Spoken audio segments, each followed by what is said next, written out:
어렸을 적에 반장이라도 되기 위해서는 성적이 좋든지 리더십이 좋든지 아니면 집안이라도 좋든지 해야 했습니다. 무엇인가가 되기 위해서는 무언가가 준비되어져야 되는 전제가 필요합니다. 어떤 자리에 이르기 위해서는 그에 상응하는 노력이나 자격을 갖추기 위해서 우리는 인생의 그 모든 순간들 속에서 노력해야 되는 삶을 우리는 살아왔습니다. 그렇다 보니까 정말 치열하게 살아오신 것 같습니다. 치열한 삶의 현장 속에서 여기 계신 우리 예배자들 여기까지 오시느라고 정말 수고 많으셨습니다. 인생에 있어서 어디 반장이 되는 것 뿐이겠습니까? 학교에 가기 위해서는 씻고 꾸미고 옷을 입는 것처럼 뭔가를 끊임없이 해야 되는 노력하는 시대를 우리는 살아가고 있습니다. 초등학교 다닐 때 조그마한 시골 마을에 이 초등학교가 있게 되는데, 이 초등학교를 방문하는 교육감 선생님, 학교를 방문한다 그러면 정말 학교가 삐까번쩍하게 광이 날 정도로 얼마나 쓸고 닦고 청소했는지 모르겠습니다. 귀한 손님이 방문한다고 할 때에 너른 마당에 물을 뿌리고 깨끗하게 청소하는 행위에 대한 사자성어가 있습니다. 쇠소응대라고 말합니다. 어디 학교뿐이겠습니까? 군대에서 또는 직장에서 그리고 교회에서도 정책이나 방향의 중요한 결정을 좌우할 수 있는 이 정책 결정권자가 방문한다고 하면 정말 열심히 준비하며 청소하던 시기가 어디에나 다 있었을 것입니다. 저도 교회 생활 가운데서 정말 어렸을 때의 일인데요, 아직 그 사고가 정체성이 제대로 자리 잡지 못했을 때, 그때에 크리스마스가 되면 저는 정말로 우리 아기 예수님이 우리 마을에 찾아오시는 줄 알고 있었던 그런 시기가 있었습니다. 아직 자라는 단계였기 때문에 발음도 제대로 못하면서 크리스마스가 되면 우리 주님이 오셔서 나를 보실지 모른다라는 생각에 성경 구절을 암송하고 또 아기 예수님의 오심을 축하하는 노래를 너무 순진하게도 정말 큰 목소리로 불렀던 그런 기억들이 있습니다.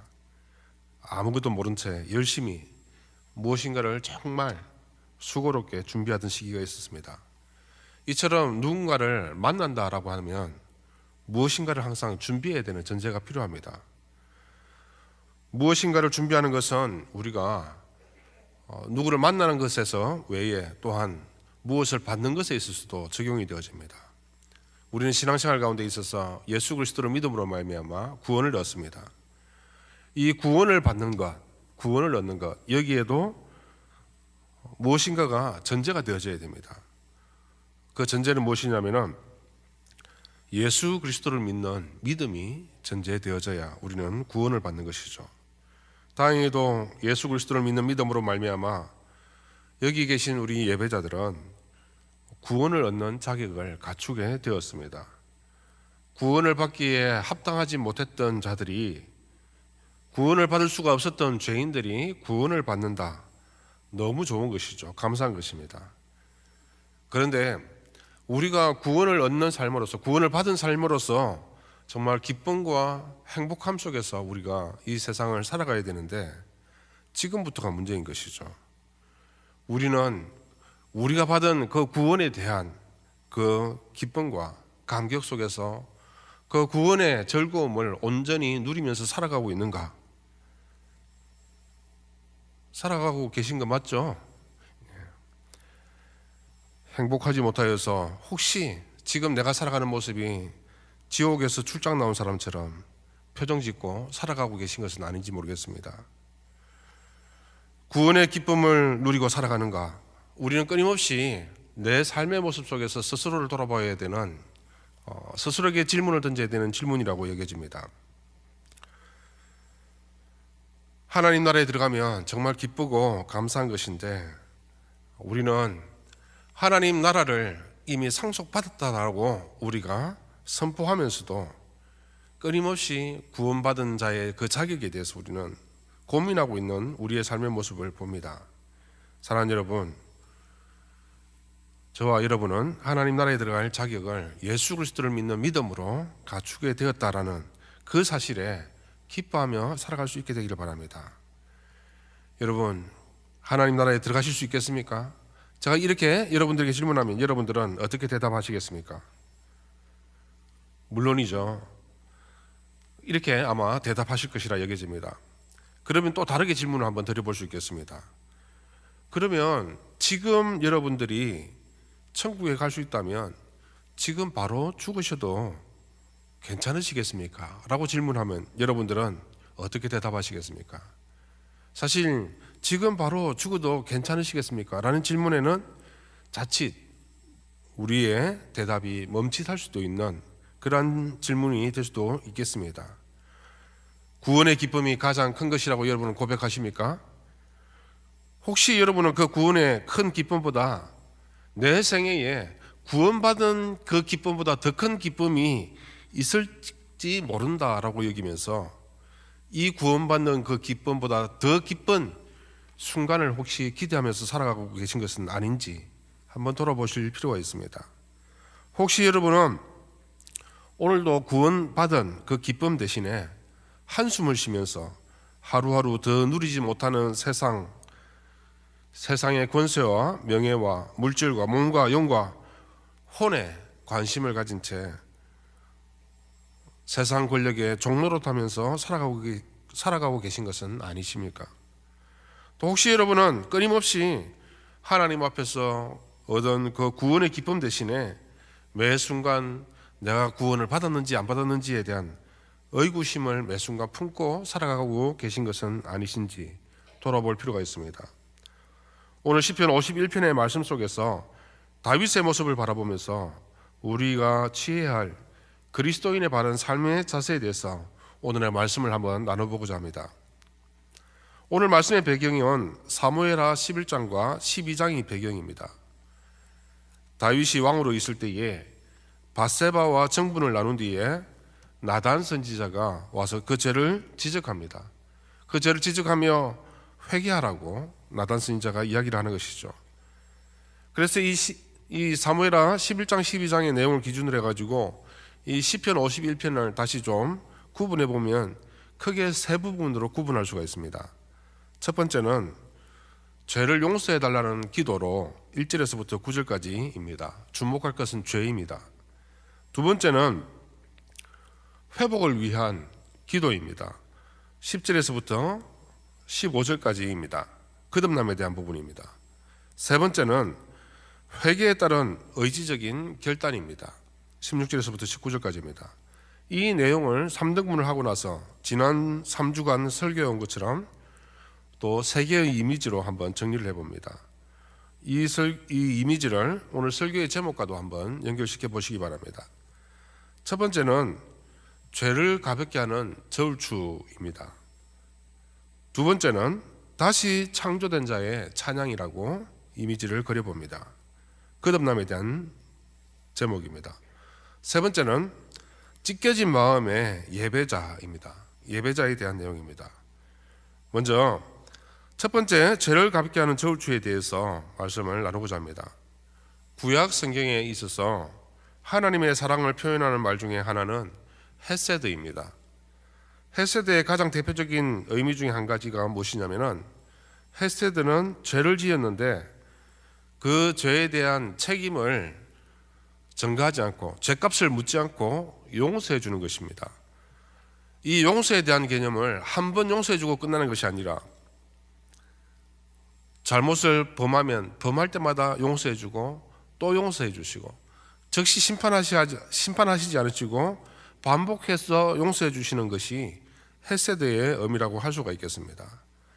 이 성경 전체의 내용 가운데 있어서 대표적인 헤세드의 하나님의 사랑은 호세아서에 잘 나타나 있습니다. 깊은 물이 있는 평평한 이 물 위에 저울이 하나 있다고 생각을 해봅시다. 이 저울은 심판의 저울입니다. 보통 저울은 심판을 상징합니다. 그래서 많은 나라의 법원 앞에는 디케의 동상을 세우고 있습니다. 이 디케의 동상은 자세히 살펴보면 균형 잡히고 평등한 저울을 들고 있고, 그리고 심판의 칼을 들고 있습니다. 때로 어떤 나라에서는 이 심판의 칼 대신에 법전을 들고 있기도 합니다. 그런데 이 동상에 눈을 가렸습니다. 눈을 가렸다라는 것은 이 눈으로 보이는 그 긍휼함이나 그 다음에 어떤 뇌물에 치우치지 아니하고 공정하게 판단하겠다, 판결을 내리겠다라는 그런 의미를 가지고 있습니다. 이 디케의 동상에 이 저울과 같은 이 의미를 가지고 오늘 말씀 속에서 적용시켜 봅니다. 여기 앞에 강단에 저울이 있다라고 가정해 봅시다. 저울의 이름은 하나님의 정의라고 짓겠습니다. 그런데 이 저울은 다행스럽게도 사람의 몸무게에는 반응하지 않습니다. 오직 사람의 죄에만 반응하는 신기한 저울입니다. 이 저울의 한쪽에 하나님 앞에 서 있는 존재인 인간이 서 있다라고 가정해 봅니다. 이 저울의 한쪽에 서 있는 인간은 이 저울의 존재를 알지 못합니다. 하지만 하나님은 이 사람의 죄악을 다 달고 계신 것이죠. 저울에 대한 존재를 모르니까 이 사람은 죄를 지으면서 살아갈 수 있습니다. 사람의 죄악에 반응하는 저울은 저울 위에 서 있는 사람이 욕심을 내는 것이죠. 욕심, 도둑질, 거짓말, 죄를 하나씩 대갈 때마다 이 평평했던 저울은 밑에 있는 깊은 죽음의 강물을 향해서 기울어지기 시작합니다. 죄의 삭선, 사망이니까요. 하나님의 형상을 닮은 사람이기에 죄 가운데 빠지면 그 죄악이 가져올 무서운 심판에 대한 두려움을 조금씩 느끼기 시작합니다. 내가 이렇게 살아도 되는가라는 것이죠. 잘못했다는 것을 깨닫고 예수 그리스도의 이름으로 주님께 용서를 구합니다. 그러면 예수 그리스도의 이름으로 용서를 구하는 그 사람을 바라보면서 저울을 들고 계신 우리 정의와 공의의 하나님은 기울어져만 가서 자꾸 죽음의 강을 향해서 기울어져가는 그 인간의 모습을 안타까워하시면서 하나님은 하나님의 주머니에서 무엇인가를 하나씩 꺼내십니다. 그 하나님의 주머니에는 무엇이 들어있느냐 하면은 용서의 저울추가 들어있습니다. 그래서 기울어져가는 그 반대 방향의 쟁반에다가 이 용서의 저울추를 하나씩 올리시기 시작하시는 것이죠. 하나씩 올리면서 이 사람의 죄를 하나씩 용서해 주시는 것입니다. 죄는 나쁜 것인데 죄를 지은 사람은 하나님의 존귀한 피조물이니까 하나님께서 그대로 둬서는 안 되겠다라는 마음으로 용서해 주시며 자기의 잘못을 뉘우치는 예수 그리스도 이름으로 용서를 구하는 이들을 향해서 우리 하나님은 심판하지 않으시고 용서의 저울추를 하나씩 올려두시는 것입니다. 저울추를 하나씩 올리실 때마다 예전에 똑같은 죄를 저질렀었는데 또 용서를 구하는구나. 내가 그래도 네가 구하는 그 예수 그리스도의 이름에 의지하여 내가 용서하겠다. 한 번 용서하시고 두 번 용서하시고 세 번 반복해서 용서하시는 것. 이것이 하나님의 사랑 헤세드입니다. 다 함께 시편 51편 1절 말씀을 같이 화면을 보시면서 읽겠습니다. 시작.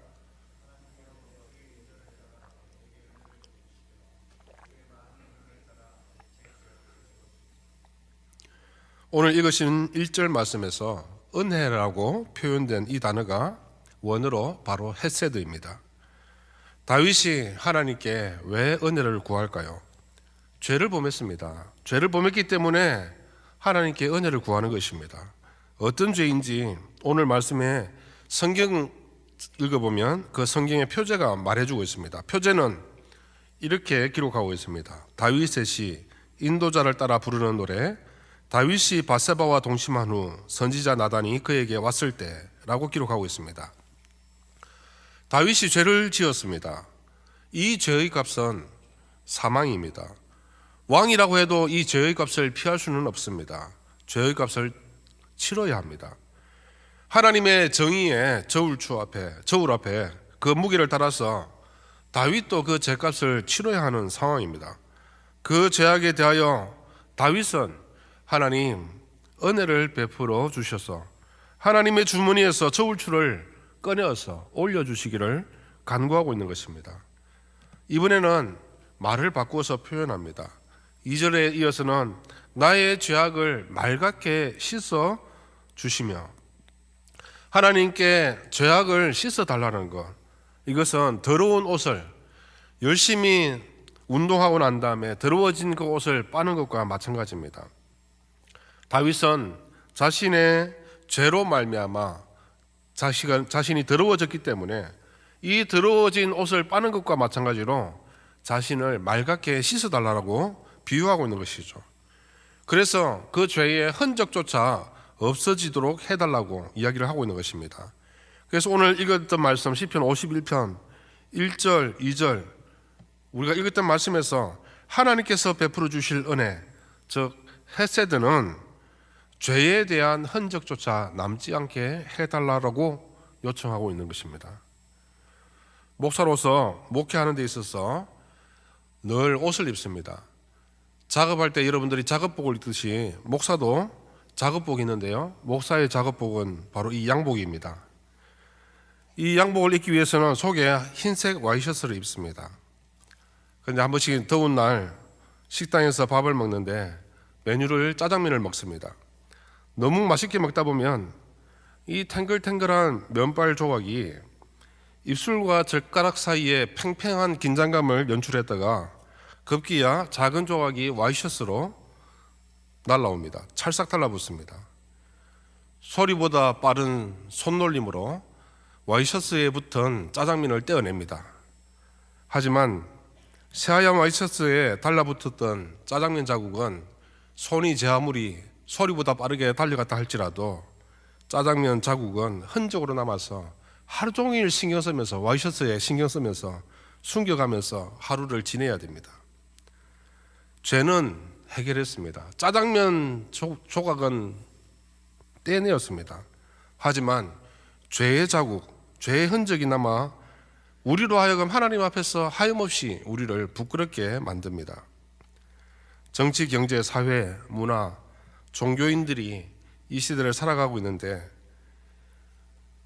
자신의 죄악을 숨기고 자신의 죄악을 덮기 위해서 흔적도 남기지 않기 위해서 가전 노력들을 다하는 모습들을 우리는 볼 수가 있습니다. 증거를 인멸하려고 합니다.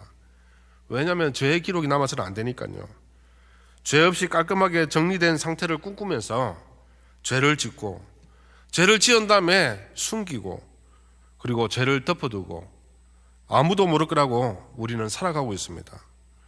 한 번은 몰라서 덮을 수도 있지만 또 없는 듯 덮고 갈 수도 있을지 모르겠지만 어디 살면서 인생이 제 뜻대로 됩니까?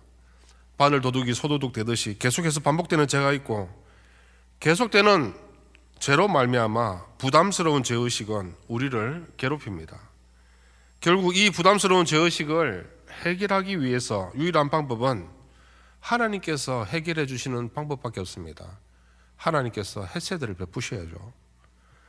왜냐하면 인간은 태어날 때부터 스스로가 자신의 죄에 대해서 해결할 수 없는 존재임을 하나님의 말씀은 말씀하고 있는 것을 볼 수가 있습니다. 5절 말씀을 같이 한번 읽어보실까요? 시작. 내가 죄악 중에서 출생하였으며 어머니가 죄 중에서 나를 잉태하였나이다. 우리는 죄악 중에서 출생했기 때문에 우리는 출생부터가 죄악으로 시작된 존재로서 스스로 죄 문제를 해결할 수 없다라는 것입니다. 결국 이 죄의 문제는 하나님께서 해결해 주셔야 된다는 것입니다. 사랑하는 여러분, 우리의 죄의 문제는 우리가 어떻게 할 수가 없습니다. 하나님께서 해결해 주셔야 합니다. 하나님으로부터 죄에 대한 용서를 받으시는 그러한 우리의 인생이 되기를 원합니다. 하나님께서 여러분들의 죄를 흔적조차 남기지 않고 없이 해주시고 완전한 죄의 해방을 누리시는 그런 하나님의 은혜를 덧입으시는 저와 여러분이 되시길 주님의 이름으로 축원합니다. 두 번째로 다시 창조된 자의 찬양입니다. 거듭남에 대한 이야기입니다.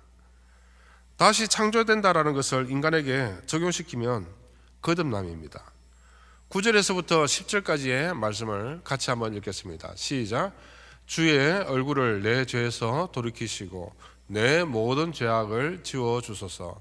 하나님이여 내 속에 정한 마음을 창조하시고 내 안에 정직한 영을 새롭게 하소서. 읽으신 말씀을 통해서 다윗이 하나님께 구하는 것은 내가 지은 죄를 하나님 모른 척 해주십시오 라고 구하고 있는 것이 아닙니다. 다윗은 좀 다르게 요청합니다. 하지만 우리의 일상의 삶의 모습 속에서 우리가 지은 죄가 있다면 우리는 그 죄에 대해서 하나님이 모른 척 해주시기를 바라면서 살아가고 있습니다. 그리고 때로는 하나님 모른 척 해주십시오라고 우리는 간구하며 살아갑니다. 어렸을 적에 저희 집은 시골 마을에 학교 앞에 조그마한 구멍가게를 하고 있었습니다. 부모님이 운영하셨는데요, 이 구멍가게는 여러 가지 음식들도 팔았는데 한참 먹을 것을 좋아하던 저에게 치명적인 유혹을 하는 그 유혹된 음식은 오뎅이었습니다. 맞습니다. 저는 오뎅집 상속자였습니다. 하지만 아무리 제가 학교 앞에 오뎅집의 상속자라고 해서 팔아야 하는 오뎅을 제가 다 먹을 수는 없지 않습니까? 하나 먹기도 우리 어머니의 눈치를 엄청 보면서 먹어야 됩니다. 하지만 한참 먹고 싶은 나이에 이렇게 맛있는 오뎅을 마치 저를 향해서 네가 먹어야 된다라고 손짓을 하는 그런 느낌이 듭니다. 그러면 어머니는 이 오뎅 이 통에 오뎅이 몇 개가 들어있는지 판매하시는 분이니까 다 세고 계시잖아요, 그죠? 그래서 이것을 어떻게 하면 표시 안 나게 먹을 것인가? 그래서 하나를 끄집어내서 먹습니다. 유혹을 이기지 못하고 먹는 것이죠. 그리고 어머니는 이 꼬쟁이 숫자를 세니까 먹은 꼬쟁이를 다시 꽂아 놓는 것이죠. 예. 그렇게 하면 모를 줄 알았습니다. 그런데 어느 순간인가 다 아시더라고요. 그래서 이게 오뎅이 이게 안 보여서 그렇구나 생각해서 그 다음 단계가 내가 나가게 돼. 그 다음 단계는 무엇이냐면은 오뎅을 먹는데 절반쯤 먹는 것입니다. 절반쯤 먹고 난 다음에 다시 꽂아두는 것이죠. 부모님이 모르실까요? 시간 지나면 다 아는 것이죠. 부모님도 못 속이는데 하나님을 속일 수 있겠습니까? 우리는 죄에 대해서 하나님 앞에서 자꾸 숨기려는 습성이 강합니다. 하지만 하나님은 사람이 아니시기에 만홀히 여김을 당하지 아니하시는 그런 하나님이시고 전능하신 하나님이십니다. 인간에게 속임을 받을 존재가 아니신 것이죠. 우리가 하나님을 속이려 한다면 하나님은 우리에게서 고개를 돌리시는 분이 되십니다. 하나님께서 우리에게서 고개를 돌리신다면 우리는 그 하나님의 외면 앞에서 어쩔 줄 모르는 존재가 되는 것이 우리의 모습 아니겠습니까? 적당하게 죄에 쩔어서 죄에 양념된 우리로서는 하나님의 고개 돌리심이 결국 심판이고 그것이 죽을 수밖에 없는 죄의 결과임을 우리는 바라보게 되는 것이죠. 우리의 죄를 어떻게 하지 못하는 그러한 상황 가운데 있을 때에 다윗이 하나님을 향해서 외치는 그 소리가 보입니다. 10절 말씀이죠. 하나님이여 내 속에 정한 마음을 창조하여 주십시오. 여러분, 창조라는 말이 무엇입니까? 새롭게 만든다라는 의미입니다. 오늘 시편에 사용된 창조한다라는 말은 태초에 하나님께서 천지를 창조하시니라, 창세기 1장 1절의 말씀에 그 창조와 똑같은 창조입니다. 바라입니다. 바라라고 이야기합니다. 이 단어는 아무것도 없는 상태에서 무에서 새로운 것을 만들어내는 창조를 의미합니다. 어떤 재료가 있고 이 재료를 가공해가지고 만들어내는 아싸라는 그 만듦과는 차이가 있는 것이죠. 아무것도 없는 상태에서 완전하게 새롭게 만들어지는 존재를 이야기를 하고 있는 것이죠. 다윗이 하나님께 자신의 존재에 대해서 생각하며 하나님 제 죄가 너무 무겁습니다. 저를 완전히 새롭게 창조해 주십시오. 지나간 과오를 뒤집을 수 없는 것이기에 이미 이 죄에 대한 것에 있어서 내가 어쩔 줄 모르겠습니다. 하나님의 도움으로 내가 새로워지기 원합니다. 새로워지는 것은 하나님께서 모른 척 해주시는 그 정도가 아니라 하나님께서 나를 어느 정도 좀 고쳐주시는 그 정도가 아니라 하나님 저를 완전히 새롭게 창조하여 주십시오 라고 요청하고 있는 것이죠. 우리는 이 구절에서 다윗의 간절한 마음을 읽을 수 있어야 되겠습니다. 다윗은 하나님의 손에 의해서 자신의 삶이 다시 만들어지기를 원했습니다. 그리고 더 이상 같은 죄에 빠지지 않기를 원했던 것을 볼 수가 있습니다. 예로부터 지금까지 사람들은 자신이 지은 죄와 죄책감을 없애기 위해서 굉장한 노력들을 하는 것을 볼 수가 있습니다. 죄를 짓고 난 다음에 어떻게 하면 자신의 죄를 좀 줄여볼 수 있을까 싶어서 선행을 하기도 합니다. 또는 고행을 하기도 합니다. 그리고 어떤 사람들은 스스로를 위안하기도 합니다. 자위하는 것이죠.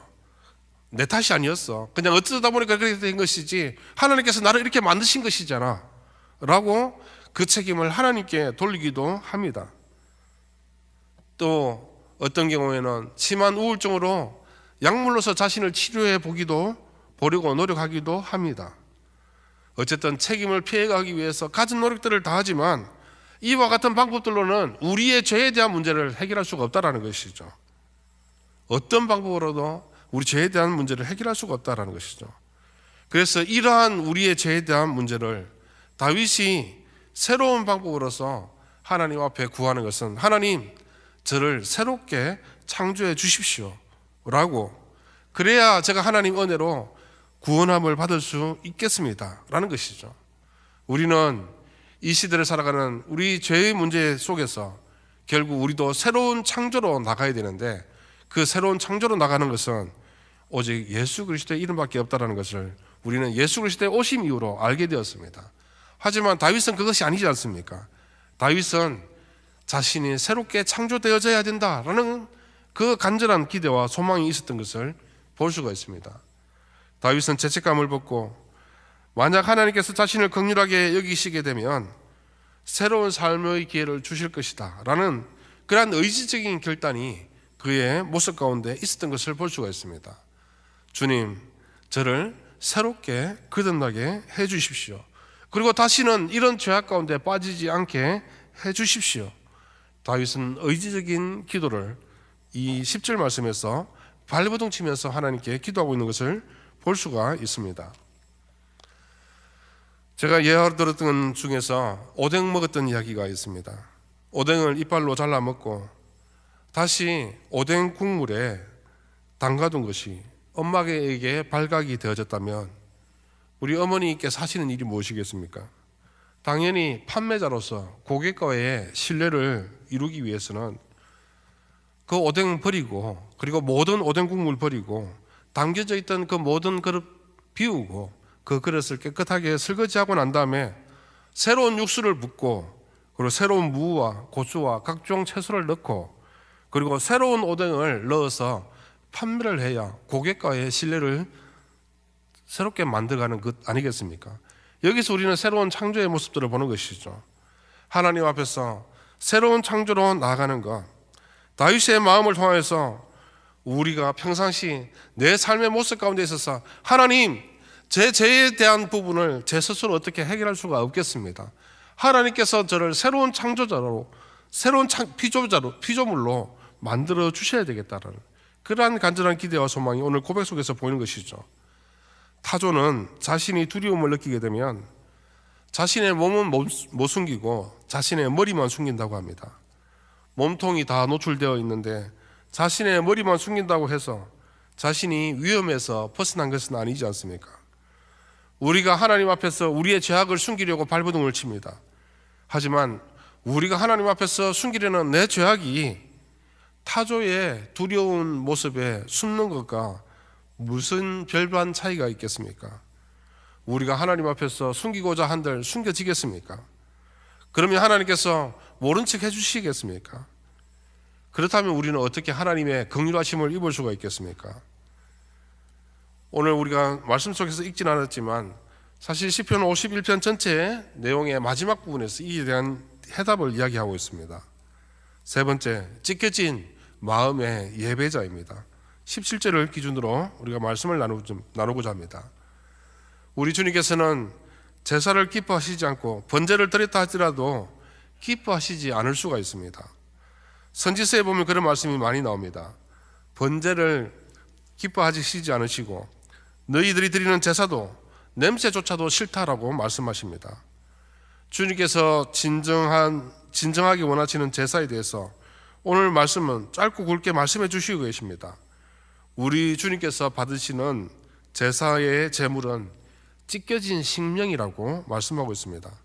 찢겨진 심령, 다른 말로 상한 심령입니다. 17절 말씀을 같이 한번 읽어 보시겠습니다. 네, 17절 말씀에서 그런 표현을 상한 심령, 루하어 니시바라라고 이렇게 표현하고 있습니다. 산산조각 난 영혼, 찢기고 꺾인 마음, 상하고 통해하는 마음, 즉 뼈가 꺾여서라도 가루가 날릴지라도 내가 뼈가 꺾여진 채로라도 상한 찢겨진 그 마음 자체로 그 마음 가지고서라도 하나님 앞에 서겠다라는 의지적인 표현입니다. 이런 다윗의 모습 때문에 하나님께서 아마 다윗을 크게 사용하신 것 같습니다. 죄가 없는 사람이 어디 있겠습니까? 하지만 죄인이라고 해서 다 같은 죄인은 아닙니다. 용서받을 수 있는 죄인이 있고 용서받지 못할 죄인이 있습니다. 용서받을 수 있는 죄인은 산산조각 난 마음 그것 가지고서라도 찢겨진 심령 가지고서라도 하나님 앞에 서겠다라는 의지적인 결단으로 예배의 자리 가운데 서는 사람, 그런 사람은 하나님께서 용서하실 수 있는 죄인이다라는 것이죠. 그런데 하나님 앞에 서는 자가 찢겨진 심령 말고 여전히 가식된 모습으로 죄에 대한 모습으로 하나님 앞에 선다면 하나님 앞에 용서받지 못하는 죄인이 되는 것입니다. 진짜 나쁜 사람들은 진짜 나쁜 짓을 하고도 마음이 안 아픈 사람들이 진짜 나쁜 사람들입니다. 하지만 하나님께서 사랑하시는 사람은 예수님처럼 찢겨진 심령 가운데서 찢겨진 심령을 가지고 있다 할지라도 하나님 앞에 서는 사람, 하나님 앞에 예배하겠노라고 하나님께 용서를 구하며 하나님께 나오는 사람, 하나님은 그런 사람들을 용서하신다는 것이죠. 하나님께서 진정 기뻐하시는 제물은 제물이 아니라 번제가 아니라 가슴을 찢으며 하나님 제가 잘못했습니다 라고 하나님 앞에 서는 그 마음을 하나님은 기뻐하신다라는 것입니다. 우리는 오늘 이 말씀을 바라보면서 우리가 평상시 예배하는 우리의 모습을 점검하기를 원합니다. 사랑하는 여러분, 여러분들은 예배의 자리에 어떻게 나오십니까? 자신의 의로 포장할 필요가 없습니다. 포장된 상태로 나오셔도 안 됩니다. 찢겨진 마음 그대로 안고 나오십시오. 이렇게 해서 모두가 하나님 앞에서 찢어진 마음 가지고 안타까워하며 예배할 때에 그 다음 일어나는 일이 18절 19절에 나옵니다. 19절 말씀을 먼저 같이 한번 읽어보시겠습니다. 시작. 그때에 주께서 의로운 제사와 번제와 온전한 번제를 기뻐하시리니 그때에 그들이 수소를 주의 제단에 드리리라. 그때라는 것은 상한 심령을 가지고 주 앞에 나올 때를 말합니다. 상한 심령을 가지고 주님 앞에 설 때에 온전한 제사가 성립이 되어진다라는 명백한 의미가 말씀 속에서 보여집니다. 혹시 오늘 예배의 자리 가운데 나오시는데 너무너무 미운 사람이 있는데 그 미운 마음을 하나님 앞에서 숨기려고 혹시 발버둥 치면서 숨기고 계신 것은 아니십니까? 혹시 오늘 예배에 나오시는데 여러분 하나님 앞에서 자신의 모습을, 자신의 그 본질적인 모습을 숨기려고 다른 것으로 포장하며 나오신 분은 안 계십니까? 하나님 앞에 서는 것은 있는 모습 그대로 서는 것입니다. 상한 심령 가지고 있는 모습 그대로 예배의 자리 가운데 서는 것입니다. 예배의 자리 가운데 서시되 공적인 예배의 자리에 서는 것이 더욱 중요합니다. 내 혼자서 하나님 앞에 회개하면 되지, 그것이 아니라 오늘 읽었던 말씀 18절의 말씀 속에서 시온의 선을 행하시고 예루살렘의 성을 쌓으소서라고 표현하고 있습니다. 시온과 예루살렘은 예배하는 공동체를 말합니다. 시편 51편에서 다소 개인적인 고백으로 흘러가다가 이번에는 공동체적인 고백으로 전환되어집니다. 회복되고 남을 가르치고 다시는 죄를 짓지 않고 그 입으로 찬양하면 그것이 번져나가게 되는 것이죠. 회개한 사람들끼리 모여서 예배하는 공동체를 이루게 될 것이다. 그것이 시온으로, 그것이 예루살렘으로 모이게 될 것이다 라는 것입니다. 즉 하나님을 예배하는 공동체로 전환되는 그런 의미를 이야기하고 있습니다. 사랑하는 여러분, 오늘 예배 자리에 서신 사랑하는 성도 여러분, 오늘 말씀의 제목에서 예배자로 서는 것은 혼자만의 개인 기도를 가지고 서는 것이 아닙니다. 2019년이 예배 대행진의 해이기 때문에 드리는 말씀이 아닙니다.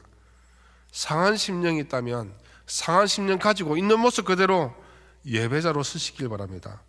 그 예배자로 서시는 그 자리는 공동체성을 가지고 있는 그 정체성이 예배의 자리가 되어야 된다는 것이죠.